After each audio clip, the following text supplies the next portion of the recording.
Hello, my name is Jared Bradford, and today we're going to be talking about stress management and my toolbox and different techniques to kind of alleviate some of that stress. My own kind of story and personal background with stress and anxiety is that I have OCD, which means I pretty much feel like everything needs a place and has somewhere to go and be, and I feel like I have to be in control of everything, and I feel like that's kind of lessened over the years. But there's always room for new techniques and stuff to kind of help me with that, as some things still bother me, kind of like being an all or nothing person. I do suffer from generalized anxiety disorder, meaning that anything and everything can cause me stress and anxiety, such as presentations, school, work, some social encounters, being in front of people. So having techniques to kind of help with that would be beneficial for me. These are some of my stress management techniques that I kind of found to help with some of that stuff and maybe others. First one being meditation. Most people know what that is. It's calming for the mind and the body. It involves deep breathing exercises and all kinds of different things.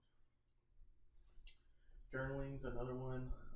Most people know journaling as kind of getting out their stress through words and just kind of writing things down and maybe reflecting on them later.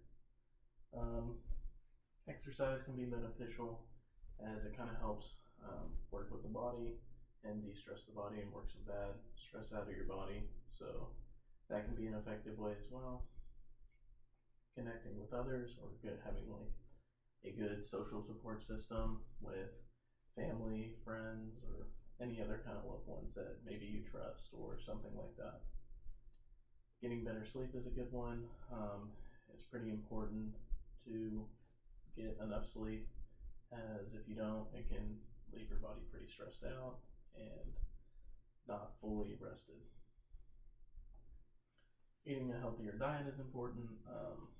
That could be a good way to manage stress, as not eating a healthy diet could mess with different hormones, which we'll kind of touch on that later. Avoiding alcohol and drugs, kind of self-explanatory, can cause more stress and anxiety than probably good. Improving time management skills. That is an important one, as people who struggle with kind of anxiety and getting things done throughout the day, this could probably help a lot by having either like a time schedule or something like that to manage some of that stress. Reframing negative thoughts, another one that I'm going to touch on. This could be anywhere from like talking bad about yourself or to others about yourself and stuff like that, or maybe just viewing an experience negatively. That can cause you a lot of stress and anxiety. A big one being outdoors. I feel like a lot of people don't get outdoors enough, and you miss out on things such as enough melanin to help with good sleep, and it can be very therapeutic, which I'll kind of touch on that one as well in a minute. So I picked, I picked 5 different techniques that I feel like would work for me personally better, which would help my personal anxiety and my experiences in life. And one of them being is getting better sleep. So for me, I chose sleep because I don't sleep enough. Um, an average adult gets anywhere from 6.7 hours of sleep per night, whereas the recommended can be anywhere from 7 hours to 9 hours of sleep at night. And so most people are under hitting that mark a little bit. Sleep is important because it fully rests the brain and the body, and if you do not do that, the body does not get a chance to fully recharge. It's also important for muscle repair and memory consolidation. So a lot of people who do not sleep enough end up having memory loss and things like that, or trouble remembering. So it is important that you don't have lack of sleep. This can also affect your judgment, it can affect your mood, while increasing other health risks as well. So causing more stress on that body can lead to other things while also not fully resting that body. I'm a personal trainer, so During the week, I wake up pretty early. Sometimes I'm there at 6 a.m., there till 6 p.m. So I can be there 12-hour day.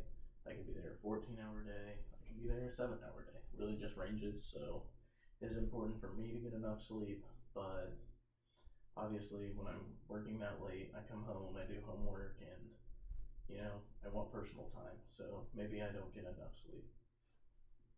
So this would be an important one for me. Eating a healthier diet. Eating a healthier diet is important because there is stress-related mental disorders that can lead to changes in diet habits, such as overeating, which can lead to weight gain or maybe undereating where you're not eating enough. And same here, there's an association between diet, obesity, and stress. It can also affect your mood and a stimulant inflammation response. So there is a relationship between the brain and the gut. This is because the neurotransmitter and neuropeptides are involved in both mood and appetite, so they kind of share that and can affect you simultaneously. A healthier diet can help kind of mediate that. So it is important that you're eating healthy foods to feed your brain as well as your body. A diet is a big part of my job as I am a trainer, so for me, eating healthy is a big part of it, and currently I've been on a bulk and I didn't necessarily do it the right way, and I kind of ate some bad foods here and there, so it has caused me to gain a little bit of weight where I didn't want to, which can also lead to things like self-consciousness, and that can be pretty stressful, thinking, kind of looking at yourself and not being so happy. So for me, reeling in that diet, it's going to help my mood, it's going to help my self-body image and different things like that. So eating is pretty important. Reframing negative thoughts. So a lot of people can have negative thoughts about themselves and maybe talk down on themselves, kind of like what I was saying earlier. And this can also include a bunch of different things, such as all or nothing thinking, discounting the positive. So all or nothing, meaning, oh, this didn't work out, so now none of it's going to, and that can cause a lot of stress on somebody. I kind of suffer from that a little bit. I have problems with all or nothing thinking. With all or nothing thinking, if something goes bad and maybe I plan something with a friend or my girlfriend and it doesn't go the way I want exactly, then I kind of freak out. I'm just like, it's over. My plans are ruined, when there could be a technique or something that, such as reframing my thoughts, that I could feel better and move on and kind of move past it. Discounting the positives. So this kind of goes into that as well as, maybe I'm not seeing the positive in the situation and I could, and that would kind of have me move on from the outcome. Labeling and mislabeling, should statements, and even self-blame. So maybe blaming yourself. Oh, this didn't go my way. It's my fault. I'm sorry. So we're not going to be able to move on from this. And just kind of dogging on yourself a little bit. The best way to battle this is challenging those negative thoughts and seeing the positives in the situation, which is a pretty hard thing to do sometimes, but just kind of being like, well, this didn't go my way, so but this is good, maybe we should move on and keep moving forward anyway. And whether it's a date or you're working out, you hit a bad lift, something like that, you can kind of move past it and be like, that's okay, we got a bunch of good sets on something else, so there are ways to move past it and kind of reframe that thought process. Again, this is a big part of my life. All or nothing thinking, like I said, not seeing the positive in the situations. This runs in trouble for me when it comes to work or dates or things like that, just very personal things, and it can cause me a lot of stress and anxiety. Being outdoors more, something that I touched on. This can be a beneficial form of therapy as being outdoors is a calming environment. This can be for the mind or the body. I don't feel like enough people go out into nature and are outdoors. This can be done in a bunch of different ways. This can be done through growing plants. That can be very therapeutic. Maybe walking outside, or running outside, or just even exploring.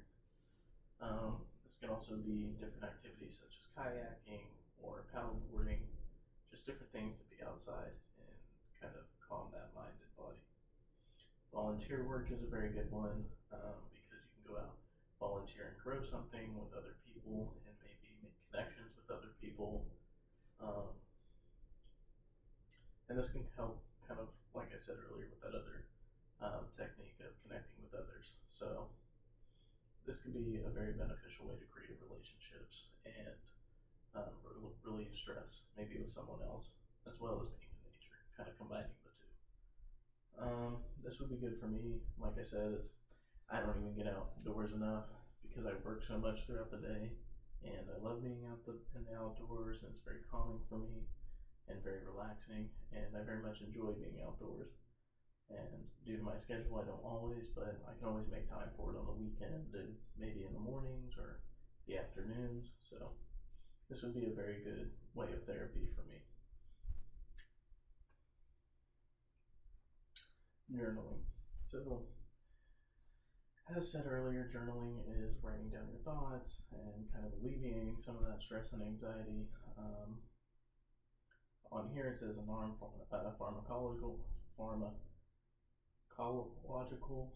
sorry about that, way to handle stress, so not through medication or anything like that, or even talking to a therapist. So this is done by different sessions throughout the day. So writing down your thoughts.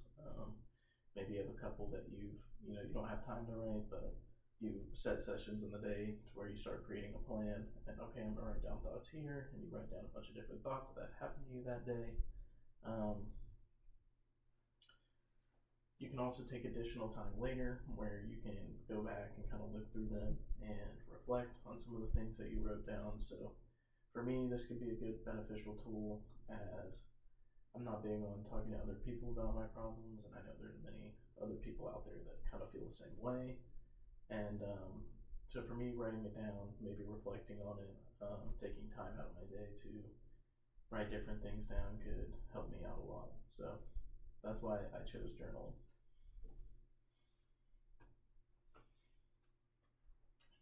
So back to kind of stress management techniques, I kind of encourage other people to go out and find some, whether it's some of these or finding your own.